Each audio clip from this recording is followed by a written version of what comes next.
আওয়ামী লীগ জঙ্গি কায়দায় হত্যার উদ্দেশ্যে এনসিপি নেতাদের উপরে হামলা চালিয়েছে বলে অভিযোগ করেছেন দলের আহ্বায়ক নাহিদ ইসলাম।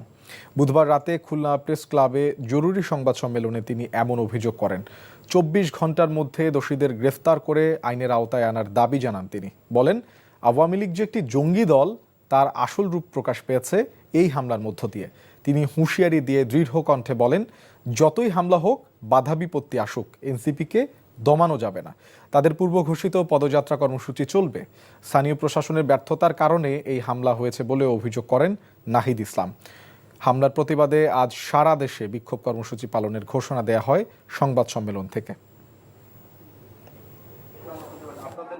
আওয়ামী লীগ এবং তার অঙ্গ সংগঠনের সন্ত্রাসীরা আমাদের গোপালগঞ্জের কর্মসূচিতে হামলা করেছে।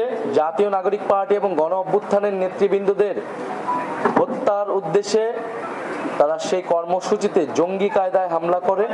আওয়ামী লীগের যে আসল রূপ, যে একটা মুজিববাদী সন্ত্রাসী ফ্যাসিস্ট এবং একটা জঙ্গি বাহিনীতে তারা রূপান্তরিত হয়েছে, তারা তো গণতান্ত্রিক বা কোনো একটা রাজনৈতিক দলের মধ্যে পড়ে না, সেই রূপটা কিন্তু আজকে গণ অভ্যুত্থানে এতদিন পরে আবারও জনগণের সামনে, দেশবাসীর সামনে স্পষ্ট হয়েছে। তারা খুব পরিকল্পিতভাবে আসলে গণ অভ্যুত্থানের এবং জাতীয় নাগরিক পার্টির নেতৃবৃন্দদের হত্যার উদ্দেশ্যে আজকে আসলে সশস্ত্র হামলা চালিয়েছে।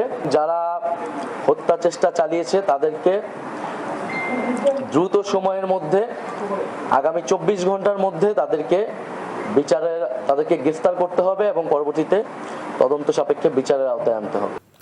২৪ ঘন্টার মধ্যে গোপালগঞ্জে এনসিপি নেতাদের উপরে হামলাকারীদের গ্রেফতারে ব্যর্থ হলে দেশ অচল করে দেওয়ার হুঁশিয়ারি দেয় বৈষম্য বিরোধী ছাত্র আন্দোলন।